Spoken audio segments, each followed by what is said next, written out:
जिस अरशद बीसरू की तुम बुराई कर रहे थे, उस अरशद बीसरू ने इस मेवात को सबसे बड़ा मंच दिया है। अरशद बीसरू की तुम बुराई कर रहे थे, उस अरशद बीसरू ने इस मेवात को सबसे बड़ा मंच दिया है।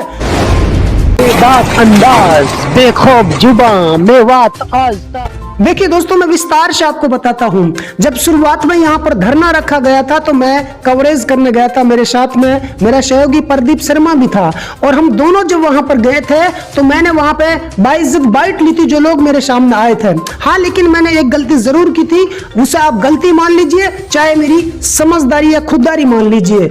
मैंने जो लोग वहां ठोंडा बन रहे थे उन ठोंडा लोगों की मैंने बाइट नहीं ली थी, मैंने आम लोगों की बाइट ली थी। और जो मुफ्ती सलीम का जो जिक्र आ रहा वो ये था कि मैंने कभी मुफ्ती सलीम को आंखों से नहीं देखा था, सिर्फ उसका नाम सुना था कि वो वहां चंदा उगा रहा, आज उसके लिए चंदा उगा रहा, आज उस पत्रकार के लिए चंदा उगा रहा है। जब मैंने वीडियो में देखा तो मुझे पता चला कि वही शख्स है।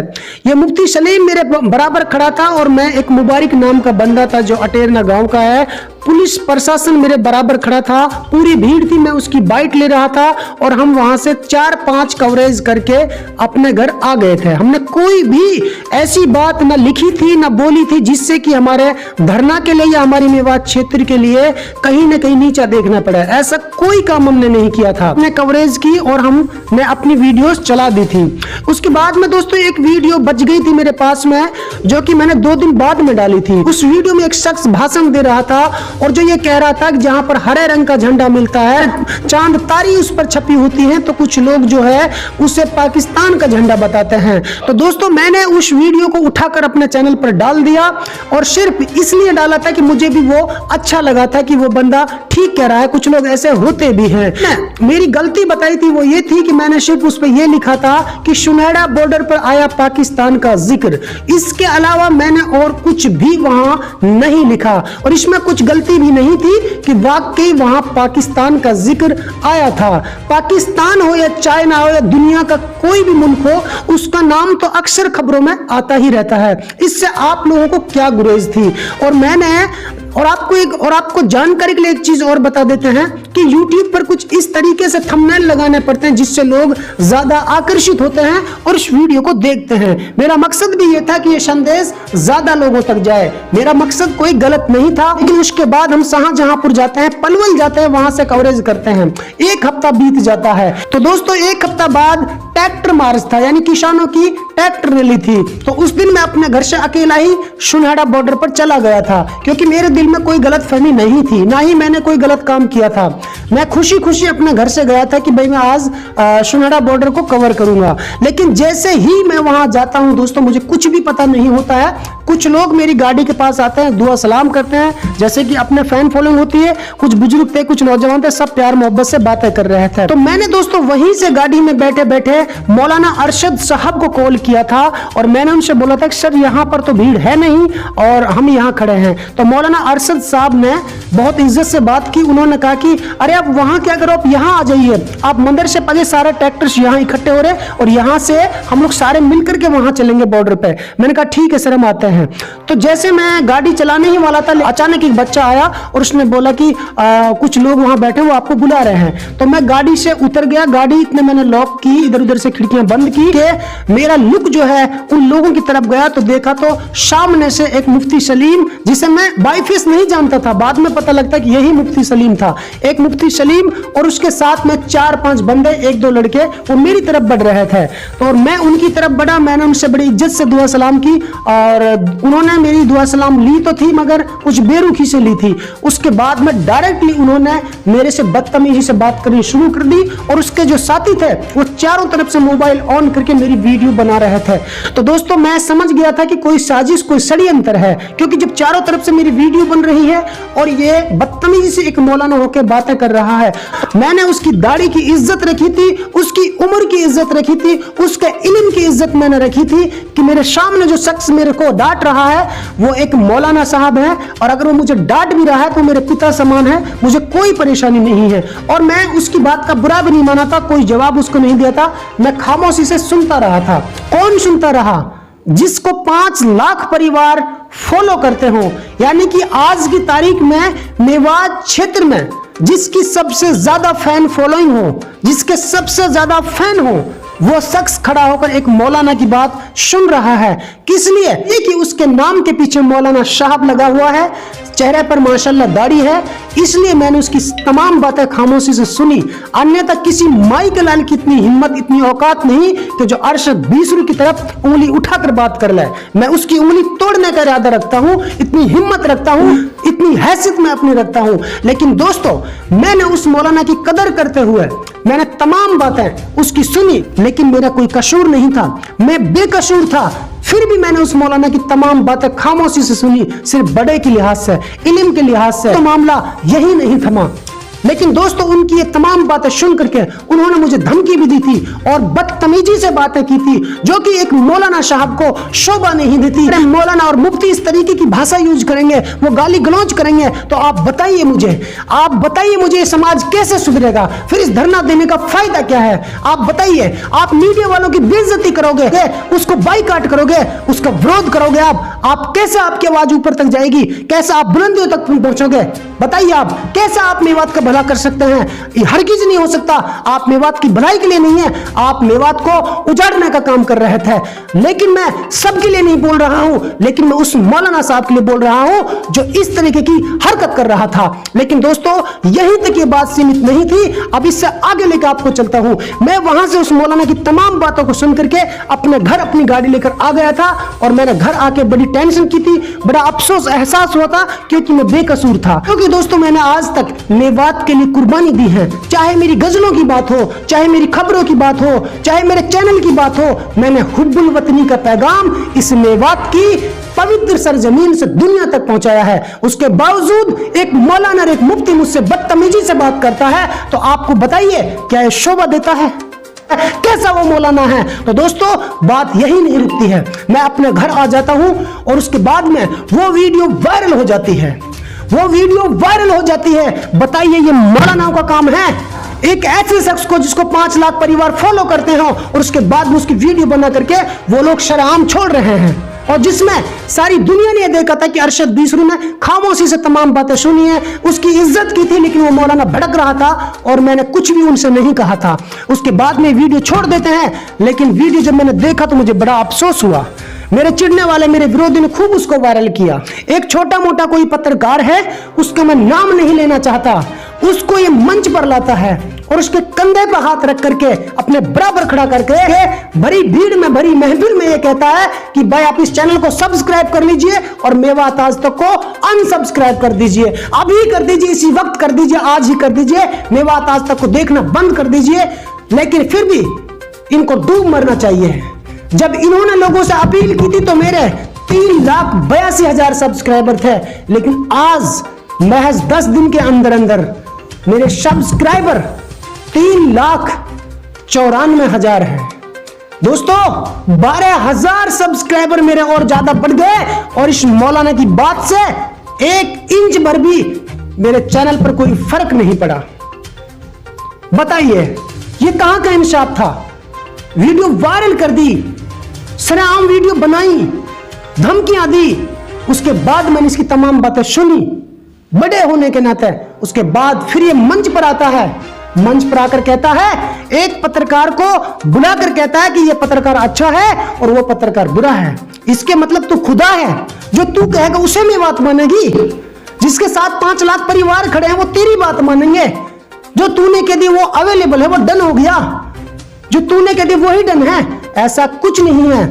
तेरे जैसे मौलाना कट्टा लेकर के, अगर आलिम और मुफ्तियों की मैं बात करूं, उनमें अगर तेरे जैसे मौलाना घुसकर उनके मंच पर रहेंगे तो यकीनन मुझे विश्वास है कि तुम हमारे इस मजहब के अंदर एक कलंक हो। तो यकीनन मैं विश्वास के साथ कह सकता हूं कि तुम मौलानाओं के नाम पर एक कलंक है। ये नबियों वाला रास्ता नहीं है। हमारे प्यारे नबी मोहम्मद मुस्तफा सल्लल्लाहु अलैहि वसल्लम ने यह रास्ता नहीं बताया कि आप किसी इज्जतदार आदमी की बेइज्जती करो, किसी के दिल को तोड़ दो, किसी के दिल के टुकड़े टुकड़े कर दो।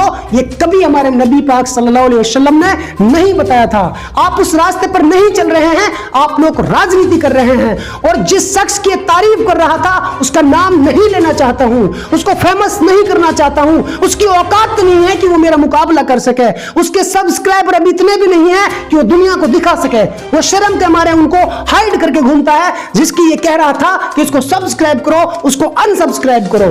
लेकिन दोस्तों, जनता के लिए मैं सैल्यूट करता हूं, जनता को सलाम करता हूं, प्रणाम करता हूं। उन्होंने मुझे 12,000 सब्सक्राइबर और ज्यादा देकर इन लोगों के मुंह पर तमाचा मारा है, ठीक है। और इसके बाद यहीं तक बात सीमित नहीं रहती है, मैंने फिर भी कोई जवाब नहीं दिया। आप सब लोग जानते हैं मैंने इनका मुकाबला नहीं किया, मैंने इनको जवाब नहीं दिया कि मेरे चाहने वाले लोगों ने कुछ मुफ्ती, कुछ मौलाना लोग मेरे घर पर आए और मुझे समझा कर गए। उन्होंने मेरे को समझाया कि अरशद भाई, जब लोग आगे बढ़ते हैं तो उसकी कल्पनाएं होती हैं, आप ऐसे लोगों के मुंह मत लगना, आप अच्छा काम कर रहे हो, आप शांति से रहिए, सब्र रखिए। उसके बाद भी दोस्तों, ये मौलाना और ये कुछ चंद लोग लगातार सुनहरा बॉर्डर के उस मंच से मेरा विरोध कर रहे थे। मेवात आज तक जो मेवात की शान है, जिसके नाम से मेवात की पहचान है, उस चैनल के बारे में ये गोदी मीडिया कहकर पुकार रहे थे। आप बताइए कहां का इंसाफ है? हम गोदी मीडिया हैं जिन्होंने 70 से ज्यादा इस कौम के लिए गजल गाई। बाबरी मस्जिद पर मैं खुलकर बोला, सुप्रीम कोर्ट का फैसला है तो मैं खुलकर बोला, एनआरसी पर खुलकर बोला, पूरा शाहीन बाग मैंने कवर किया। और रशीद एडवोकेट जिंदा है, गवाह, उससे पूछना। जब एनआरसी का दौर चल रहा था तो मैंने पूरे जितने प्रोग्राम थे रशीद एडवोकेट जो पुराने से है उनके सारे कवर मैंने किए। जब भी उसने बुलाया मैं दौड़ कर गया। उसके बाद में मौलाना अरशद साहब ने मुझे वहां बुलाया, अमरू का चौक पर जहां इनका धरना चलता था पूरा मैंने कवर किया, बड़कली चौक कवर किया। जहां जहां मॉब लिंचिंग हुई वहां पर मैं पहुंचा। जहां फर्जी इनकाउंटरों की बात सामने आई तो वहां पर मैं पहुंचा। जहां गरीबों के साथ नाइंसाफी आई वहां मैंने उनकी आवाज खुले दिल से बुलंद की। लेकिन ये जो लोग हैं, जहां पुलिस प्रशासन की तरफ से तोड़फोड़ की गई, वो भी मैंने पुरजोर तरीके से दिखाया। और मैं किसी गरीब से पैसा नहीं लेता हूं, किसी हॉस्पिटल से, किसी स्कूल से, किसी आंगनबाड़ी से, किसी कोटे वाले से मैंने कभी किसी से पैसा नहीं लिया, क्योंकि मेरा फैमिली बैकग्राउंड ऐसा नहीं है कि मैं किसी का मोहताज हूं और मैं किसी के सामने हाथ फैलाऊं। पहले से एक अच्छे खाते पीते घर से हूं, लेकिन मैं जो ये काम कर रहा था सिर्फ और सिर्फ अपने समाज के लिए कर रहा था। और दोस्तों, मदद उसकी करनी चाहिए जो मदद के काबिल हो, लेकिन ये लोग मदद उसकी करना चाहते हैं जो लोग अपने आप में सक्षम ही नहीं है। तो बताइए समाज इनके सामने कैसे लगेगा, कैसे इनको एक्सेप्ट करेगा? बताइए। जिस अरशद 20 की तुम बुराई कर रहे थे, उस अरशद 20 ने इस मेवात को सबसे बड़ा मंच दिया है। लोग 30 साल से काम कर रहे थे, लेकिन मैंने 3 साल की मेहनत में आज 14-15 जिलों में सबसे टॉप पर पहुंचाया मेवात आज तक को। आज हमारे आसपास के इलाके के लोग मेवात आज तक की बाट देखते हैं और तुम मेवात आज तक को बाइकाट करते हैं। बड़ी शर्म की बात है। लानत है तुम जैसे मौलानाओं पे, जो कि मेवात का इतना बड़ा चैनल, मेवात का एक ऐसा पत्रकार जिसने हमेशा हुब्बुल वतनी का पैगाम दिया हो, जिसने अपने घर से पैसा लगाया हो इस कौम के लिए, इस इलाके के लिए, आप उसको बाइकाट करते हो। आप किसके लिए धरने दे रहे थे? आप राकेश टिकैत को सर्वोपरि नेता मान रहे हैं, लेकिन राकेश टिकैत जी जो है, जिसके एक आंसू ने पूरी दुनिया हिला दी, वो राकेश टिकैत जी बार बार हाथ जोड़ जोड़ कर ये अपील कर रहा था और आज भी कर रहा था, कल भी कर रहा था, आने वाले कल में भी वो करेगा वो बंदा, क्योंकि वो एक सक्षम बंदा है। वो लगातार इस बात की अपील कर रहा था कि आप मीडिया वालों का दिल मत दुखाना, चाहे कोई गोदी मीडिया हो, चाहे तुम्हारी अपनी मीडिया हो, लेकिन मीडिया वालों का दिल मत तोड़ना। मीडिया वालों की ये मेहरबानी है जो मेरे चंद आंसू दुनिया के सामने उन्होंने दिखाए और दुनिया में एक उफान आ गया। और आज मोदी सरकार झुकने को तैयार, लेकिन किसान झुकने को तैयार नहीं। यह सिर्फ और सिर्फ मीडिया की मेहरबानी थी। आप अपनी ऐसी मीडिया को जो इस मेवात की सबसे बड़ी मीडिया, सबसे बड़ा चैनल हो, आप उसको गोदी मीडिया कहते हो, बड़ी शर्म की बात है। और वह भी एक मौलानाओं के मंच पर, बाबरा चाहे कोई भी हो, लेकिन मैंने खुले दिल से उठाया था। लेकिन आप लोग, दुख इस बात का है कि मौलाना अरशद साहब जो कि इज्जतदार इंसान हैं, उसके मंच मंच के माध्यम से मेरा विरोध किया जाता है तो याद रखना, उस मौलाना का बाइकाट नहीं किया। और इस बात को पूरे तरीके से जमीन पर बैठ करके अगर शुरू से आखिर तक इस बात की तह में नहीं गए कि यह षड्यंत्र था किसका, आखिर ऐसी साजिश रची क्यों गई मेवात आज तक के खिलाफ, तो याद रखना मैं तुम लोगों के खिलाफ रहूंगा और मैं तुम्हें दिल से निकाल दूंगा। मैं कभी ये नहीं सोचूंगा कि तुम एक अच्छे मौलाना हो। बाकी अन्य मौलानाओं से मेरी रिक्वेस्ट है कि मैं आप सभी को गलत नहीं ठहरा रहा, आप आलिम हैं, आपके लिए जो है मैं सलाम करता हूं, आपकी इज्जत करता हूं। आप लोगों की वजह से ये जमाना जिंदा है, ये कायनात जिंदी है, क्योंकि आप अल्लाह वाले हो। लेकिन आप बताइए मुझे, क्या ये नबी वाला रास्ता है? एक ऐसा शख्स जिसने हुब्बुल वतनी का पैगाम दिया हो, हमेशा भी बिना किसी वजह के उसके खिलाफ षड्यंत्र रचा जा रहा हो, वो सिर्फ और सिर्फ इसलिए कि मेरी लोकप्रियता को देख करके ये लोग बर्दाश्त नहीं कर पा रहे हैं। इन लोगों को न दिन में चैन आता है, न रात में इनको नींद आती है कि अरशद बीसरू इतनी आगे कैसे बढ़ गया।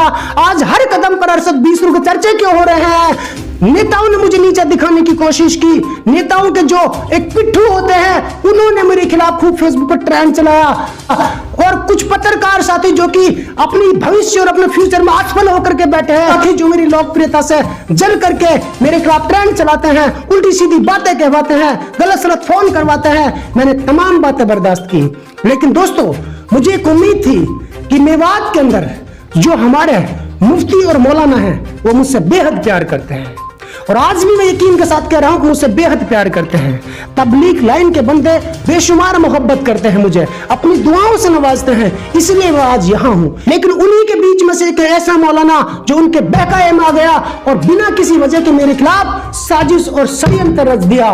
लेकिन ये जनता सब कुछ जानती है। मैं इस चैनल के माध्यम से आज भी कहना चाहता हूं कि मुफ्ती सलीम से मेरी कोई नफरत नहीं है, कोई एलर्जी, कोई दुश्मनी नहीं है। मैं उसको नहीं जानता था, आज तक उसको मैंने चेहरे से नहीं देखा, सिर्फ पहली दफा जब देखा जब उसकी वीडियो मेरे खिलाफ वायरल हुई।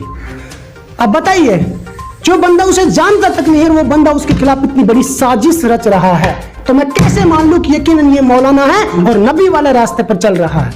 नहीं, ये हमारे ऊपर एक कलंक है। और खुले दिल से बताना चाहता हूं, इन लोगों का षड्यंत्र आपको नाकाम करना है। इन लोगों का षड्यंत्र हर कदम पर मैंने नाकाम किया है, इसलिए आज ये बौखलाए हुए हैं। चाहे बात नेताओं की हो, चाहे उनके गुर्गों की बात हो, मैं किसी का नाम नहीं ले रहा। जो मेरे खिलाफ रहते हैं उनको पता है कि अरशद बीसरू हमारे लिए कह रहा है। जो दिल से अरशद बीसरू जैसे पत्रकार आज तक ना कोई आया था और इंशाअल्लाह हमारे जाने के बाद ना कोई जल्दी से आ पाएगा। याद रखना इस बात को, सपोर्ट करनी है तो उसकी करो जो सपोर्ट के काबिल हो, अन्यथा असफल लोगों के साथ लगोगे तो याद रखना खुद भी असफल हो जाओगे। प्यारे दोस्तों, यदि आप हमारी इस वीडियो को फेसबुक पेज पर देख रहे हैं तो हमारे पेज को लाइक कीजिए, शेयर कीजिए। यदि इस वीडियो को यूट्यूब पर देख रहे हैं तो हमारे चैनल को सब्सक्राइब कीजिए और बेल आइकन घंटी को दबा दीजिए।